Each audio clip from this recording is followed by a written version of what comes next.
sehat walafiat dan dijauhkan dari segala penyakit dan selalu diberikan keselamatan. Utamanya bangsa kita yang sekarang ini masih dilanda dengan virus corona, mudah-mudahan cepat selesai, mudah-mudahan cepat kelar. Oke, pada kesempatan hari ini saya akan menjelaskan tentang materi perkuliahan yang tentang demokrasi. Ya, walaupun kita dibatasi dengan tidak keluar di rumah, tetapi kita masih bisa melakukan aktivitas-aktivitas yang di rumah, misalnya kuliah, walaupun tidak dilakukan di kelas tapi juga bisa dilakukan di rumah. Semoga materi pada kesempatan hari ini bermanfaat. Oke guys, sebelum lihat video kali ini, jangan lupa klik dulu tombol subscribe-nya, kemudian share, like, dan komen. Thank you, matur nuwun. Assalamualaikum.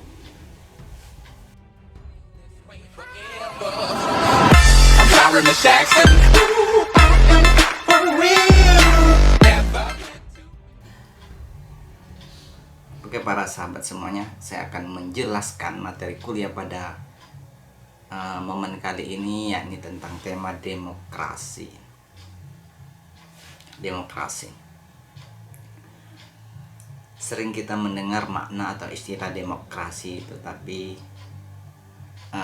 kadangkala hanya sebatas makna, tetapi belum diterapkan secara maksimal, baik di dalam lingkungan paling kecil, yakni keluarga, kemudian sekolah, kampus, dan juga kepada negara yang lebih besar. Nah, untuk itu saya di sini akan mengelaborasi singkat tentang apa sih yang dimaksud dengan demokrasi. Secara istilah bahwa demokrasi itu terdiri dari dua suku kata, yakni demos dan kratos. Demos ini artinya rakyat, kemudian kratos adalah kekuasaan atau kedaulatan. Jadi secara bahasa dapat diartikan bahwa demokrasi adalah kekuasaan rakyat. Apa artinya kekuasaan rakyat? Maksudnya adalah bahwa kedaulatan itu berada di tangan rakyat. Kekuasaan yang paling tertinggi berada dalam keputusan bersama rakyat. Rakyat berkuasa, pemerintahan rakyat, dan kekuasaan oleh rakyat. Atau yang populer kita kenal sebagaimana yang diungkapkan oleh Abraham Lincoln, bahwa demokrasi itu adalah dari rakyat, oleh rakyat, dan untuk rakyat. Ini istilah secara bahasa. Seberapa penting sih demokrasi dalam kehidupan atau dalam bernegara? Bahwa demokrasi ini adalah sebagai ciptaan manusia, bukan Tuhan yang menciptakan kategorisasi demokrasi. Istilah demokrasi ini memang baru. Ketika zamannya Nabi belum dikenal yang namanya demokrasi.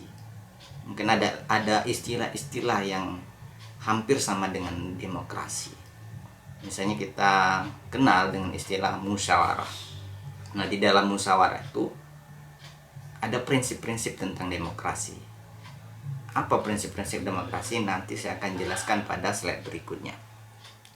Nah, demokrasi ini muncul sebagai suatu sistem pemerintahan rakyat sebagai antisipasi dari pemerintahan yang diktator dan otoriter yang berdampak buruk terhadap rakyat. Kalau tidak ada demokrasi, maka dikhawatirkan pemerintahan yang dipimpin oleh seorang pemimpin itu menjadi pemerintahan yang buruk, pemerintahan yang diktator, atau pemerintahan yang otoriter. Nah, maka dengan adanya demokrasi, ini harapannya bahwa pemerintahan itu dilakukan dengan prinsip-prinsip demokrasi.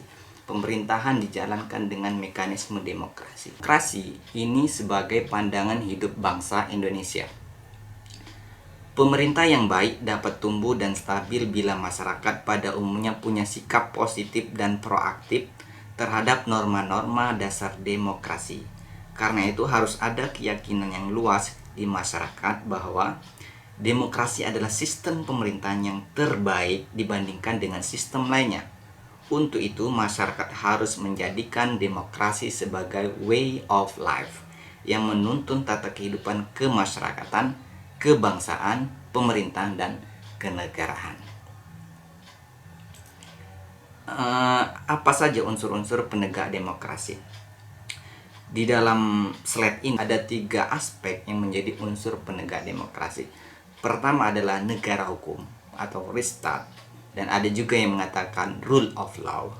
Kemudian yang kedua adalah masyarakat madani atau civil society. Kemudian yang ketiga adalah aliansi kelompok strategis. Pertama, kita akan bahas tentang negara hukum.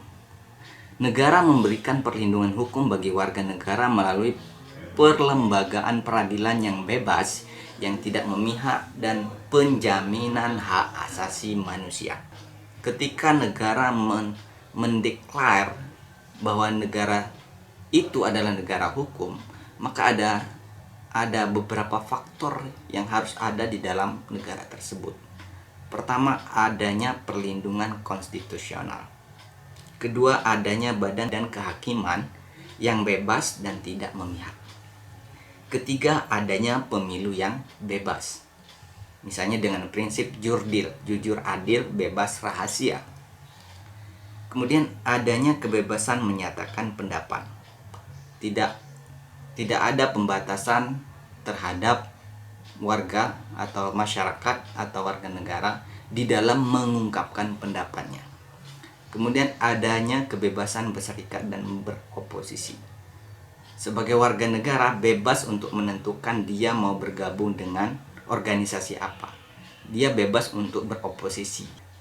Kemudian yang terakhir adanya pendidikan kewarganegaraan. Yang kedua adalah masyarakat madani. Ada beberapa ciri yang bisa dikategorisasi sebagai masyarakat madani.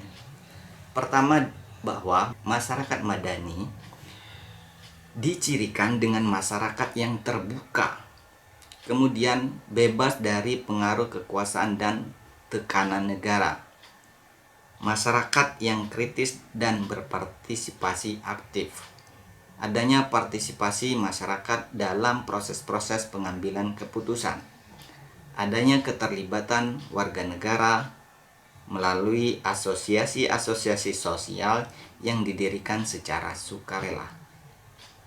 Ini adalah ciri-ciri dari masyarakat madani.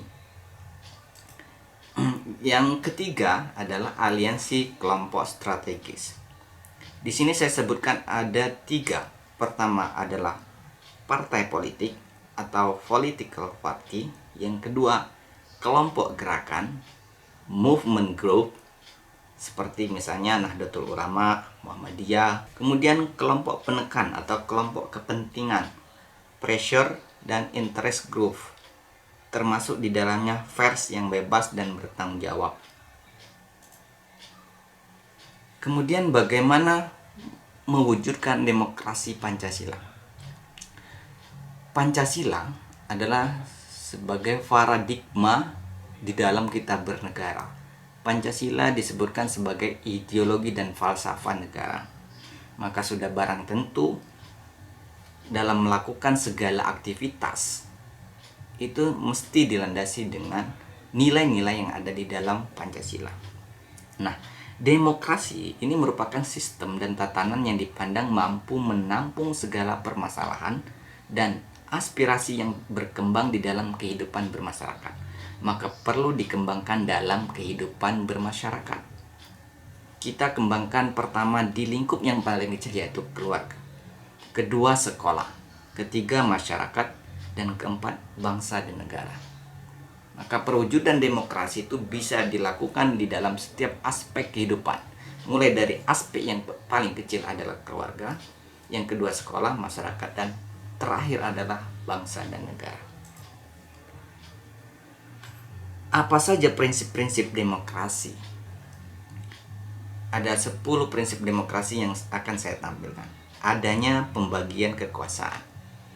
Bahwa di dalam negara tersebut atau struktur kenegaraan tersebut ada pembagian kekuasaan. Sebagaimana teorinya Montesquieu, contohnya adanya eksekutif, legislatif, dan yudikatif. Keduanya adanya pemilihan umum yang bebas. Pemilihan umum adalah sebagai sarana untuk memilih calon-calon pemimpin bangsa, calon-calon wakil rakyat yang akan duduk di dalam kepengurusan kenegaraan Indonesia. Kemudian ada manajemen yang terbuka, transparan, bukan rahasia-rahasiaan. Adanya beberapa partai politik. Partai politik yang kita kenal ada PDI, P3, PKB, kemudian Demokrat, adalah sebagai tolak ukur dari prinsip-prinsip demokrasi. Kemudian adanya kebebasan individu. Individu bebas melakukan apa saja, bebas berpendapat, bebas untuk ikut di dalam, bebas untuk berorganisasi, asalkan apa yang dia lakukan itu tidak berseberangan atau tidak bertentangan dengan UUD dan juga Pancasila. Adanya peradilan yang bebas. Peradilan yang bebas adalah peradilan yang tidak tergantung kepada siapapun. Artinya peradilan tersebut tidak memihak kepada satu orang, kemudian mengunggulkan yang lain. Tetapi peradilan yang bebas di sini maksudnya adalah peradilan yang betul-betul mengedepankan utamanya tentang keadilan. Kemudian adanya pengakuan terhadap minoritas. Adanya pemerintahan yang berdasarkan hukum, adanya pers yang bebas, adanya musyawarah. Ini ada 10 prinsip demokrasi. Sekarang kita menjelaskan demokrasi yang ada di Indonesia. Pertama, demokrasi parlementer. Mulai periode 45 sampai 59. Apa ciri-ciri demokrasi parlemen? Salah satunya menonjolnya peran parlemen serta partai. Kedua, memberikan peluang dominasi partai-partai politik dan DPR. Ke era demokrasi parlemen memang dikenal bahwa peran parlemen dan partai ini sangat dominan. Kemudian era demokrasi Indonesia, yakni era demokrasi terpimpin tahun 50 sampai 65. Apa cirinya? Pertama, dominasi dari presiden. Kedua, terbatasnya peran partai politik. Ketiga, berkembangnya pengaruh komunis. Keempat, meluasnya peranan ABRI. Kelima, MPR dikuasai oleh presiden. Yang kemudian adalah era demokrasi Pancasila, Orde Baru, mulai tahun 65 sampai 98. Cirinya menonjolnya sistem presidensial. Landasan formal yakni Pancasila dan UUD 45 dan TAP MPR dalam rangka meluruskan kembali penyelewengan terhadap UUD 45 yang terjadi pada masa demokrasi terpimpin. Kemudian peran presiden semakin dominan terhadap lembaga-lembaga negara. Kalau pada era demokrasi terpimpin tadi sistem atau presiden sangat menonjol, dan zaman Orde Baru ini justru peran presiden semakin dominan terhadap lembaga-lembaga negara. Apa lembaga-lembaga negara? Misalnya DPR, MPR, dan lain sebagainya. Kemudian yang terakhir adalah demokrasi reformasi, mulai tahun 99 sampai sekarang.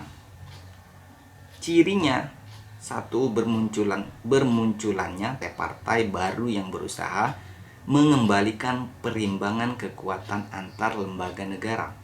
Kedua, kultur politik atau perubahan sikap terhadap politik di kalangan elit dan non-elit. Ketiga, adanya peran civil society atau masyarakat madani sebagaimana dijelaskan tadi. Jadi, ketika zaman reformasi mulai 99 sampai sekarang, itu banyak partai politik yang bermunculan. Ini adalah sebagai mungkin cukup sekian tentang demokrasi ini. Kalaupun ada komentar atau komen atau ada yang ide-ide yang belum tersampaikan, teman-teman atau sahabat semuanya bisa membaca di beberapa literatur yang sangat banyak sekali. Ini hanyalah penjelasan singkat tentang makna demokrasi dan pentingnya demokrasi dalam kehidupan bernegara, baik mulai dari keluarga, sekolah, masyarakat, dan bangsa dan negara. Semoga materi ini bermanfaat bagi peserta didik ataupun mahasiswa. Al ilmu bila amalin kasajari bila syamarin. bahwa ilmu yang tidak dimanfaatkan bagaikan pohon tidak berbuah. Assalamualaikum warahmatullahi wabarakatuh.